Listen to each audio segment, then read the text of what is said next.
And howdy do. So I did a video earlier today with this on the rocks, or my whiskey globe ball as it were. And now I decided I'd do a martini with it. Again, this is the American Born Moonshine original recipe, White Lightning, traditional mountain recipe, unaged corn, cane spirits, 51.5%, 103 proof. In this version of a martini, I'm using this as a spirit, 2 ounces of, because a martini should have 2 ounces. I'm using a 1/4 ounce of dry vermouth. I typically do a dirty, but I didn't do a dirty. I just did a 1/4 ounce dry vermouth and 2 jalapeno stuffed olives. So although I didn't add the olive juice to it as I would if I was doing her dirty. Doing her dirty. If I was doing her dirty, still the jalapenos in there should add a little spice to the back end, kind of balancing it all out. So let's take a drink. I haven't had a drink yet. Here we go.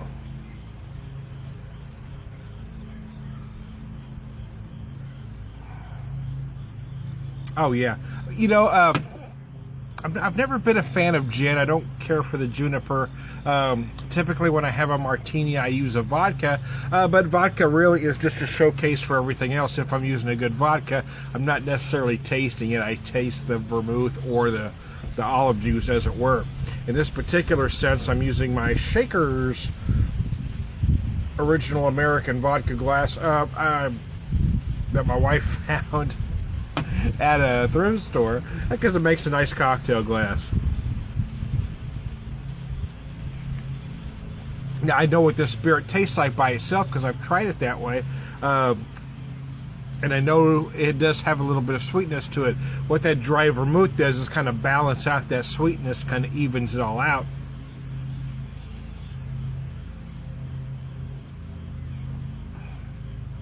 And I'm not necessarily tasting the jalapeno in the olive, but I can tell it's there because it does give me a little something on the back end of the cocktail. It's very nice indeed. I don't drink a lot of martinis, again, because I'm not necessarily a fan of gin. When I do them, it's with vodka typically, or white moonshines. I've been doing a lot of them lately, or white whiskeys rather. Been doing a lot of those lately. I found them to be kind of refreshing in the summer, you know what I mean? And there's just a time when a drink like this kind of hits the spot, you know? This is one of those times, brother. Anyways.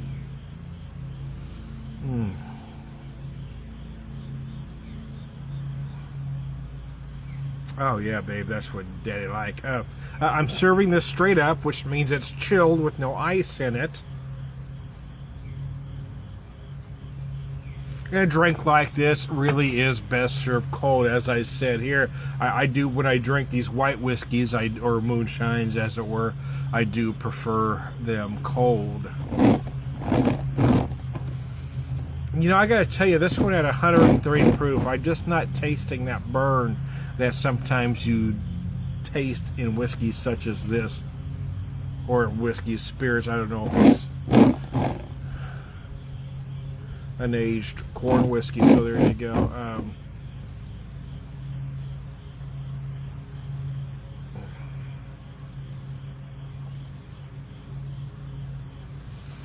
I've noticed the longer it takes me to drink this, the more I am noticing the jalapeno, which makes sense. If I've done this dirty, where I've used the olive juice with the jalapeno, and it gives it a different flavor altogether. But I wanted to feel more of the whiskey, which is why I did the 1/4 ounce of vermouth, or dry vermouth, in it.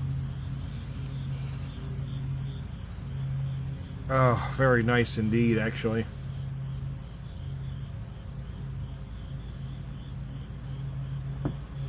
I said in my video with it on the rocks, I'm starting to acquire a taste for these particular kinds of whiskey or spirits.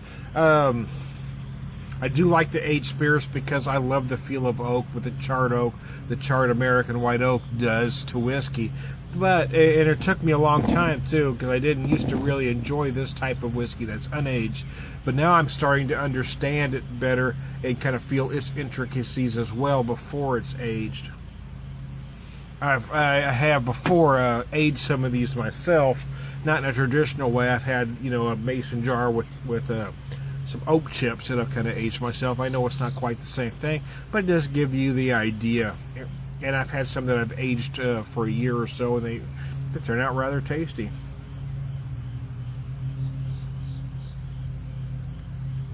This jar I'm probably just going to drink, though. Yeah, I get ideas. I think, okay, well, I've had it neat, or I haven't had it neat, but I've had it on the rocks. So let's try it in a martini. Then I'm going to think, let's try it in some coffee, kind of like a moonshine, instead of an Irish coffee, do kind of a moonshine coffee. Then I'm going to have another idea to put it in something else, who knows? It'll work in just about anything. I'm not going to mix it with Coke because I just don't like that. You know what I mean? I'm not a fan of mixing anything with Coke, and I love Coke. Don't get me wrong. I just think it ruins any kind of whiskey.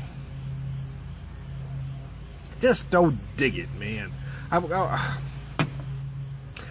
When I have a drink of any kind, if I'm having a cocktail or a highball, I still want to taste what the spirit is, what the whiskey is.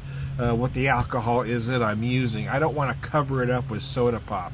So if I have a cocktail, it's usually a Manhattan that still showcases the whiskey, or a martini that still showcases the spirit. Does that make sense to you? I hope so. It makes sense to me. And I'm drinking a martini.